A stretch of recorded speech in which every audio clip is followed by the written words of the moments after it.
Hello students, welcome to Krisha Conceptual Classes. Now we are doing question number 11 from exercise 12.2 from chapter area related to circles. ठीक है, question पढ़ते हैं. क्या दिया हुआ है क्वेश्चन में? एक कार है, उसके दो वाइपर्स हैं जो कि एक दूसरे को ओवरलैप नहीं कर रहे हैं. नाउ दिस थिंग कि ओवरलैप नहीं कर रहे हैं, this is a very important point. ठीक है, ये हम सोचते हैं कि इंग्लिश लिखी हुई है, लेकिन नहीं, यहाँ पर ये एक इंपॉर्टेंट पॉइंट है. क्यों, अभी समझाता हूँ. Each wiper has a blade length of 25 centimetres. हर वाइपर की ब्लेड लेंथ कितनी है? 25 सेंटीमीटर्स. और उसका स्वीपिंग एंगल कितना है? 115 डिग्रीज. हमें हर स्वीप में ब्लेड्स ने कितना एरिया क्लीन किया वो बताना है. ठीक है, तो सबसे पहले हम ब्लेड इसकी फिगर बनाते हैं. This is a blade. ठीक है, अब जब ये स्वीप करेगा तो ये ऐसे जाएगा और हमें बोला गया है कि ये कितना एंगल है? 115 डिग्रीज. और ब्लेड की लेंथ कितनी है? 25 सेंटीमीटर्स. ठीक है, इसी तरह से एक ब्लेड और है, वो भी जब स्वीप कर रहा है तो कितना डिग्री एंगल पर जा रहा है? 115 डिग्रीज पर जा रहा है. और उसकी लेंथ भी कितनी है? 25 सेंटीमीटर्स है. तो देखो, अगर ये दोनों ओवरलैप, अभी जब हम निकालेंगे कि find the area swept by the blade, तो हमें ये एरिया निकालना है. This area plus this area. अगर हमें ये बोला होता कि ये दोनों एक दूसरे को ओवरलैप कर रहे हैं, तो इन दोनों का कोई कॉमन एरिया आता है जिसको हम कंसिडर नहीं करते, राइट. लेकिन क्योंकि हमें बोला गया है कि दोनों ओवरलैप नहीं कर रहे हैं, इसीलिए हमने दो फिगर्स अलग अलग बनाए. अब आप मुझे बताइए कि आप ये एरिया निकाल सकते हैं? यस, बहुत आसान है निकालना.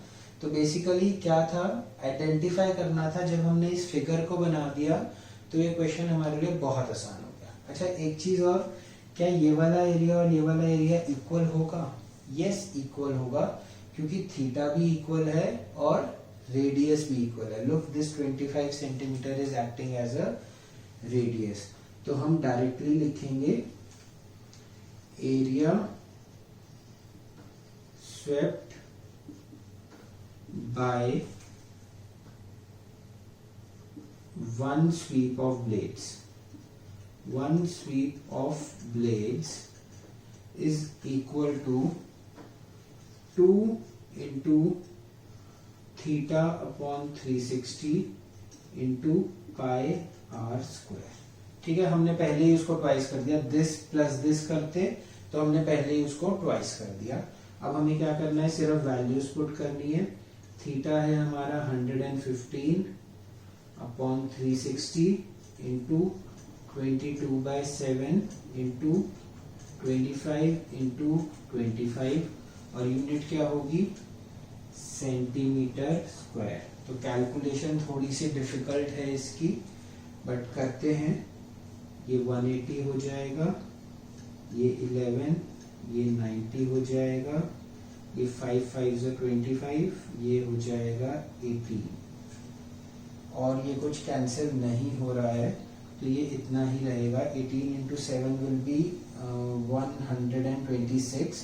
और न्यूमरेटर में हमारे पास क्या क्या बचा? 115 into 11 into 5 into 25 upon 126 centimetre square.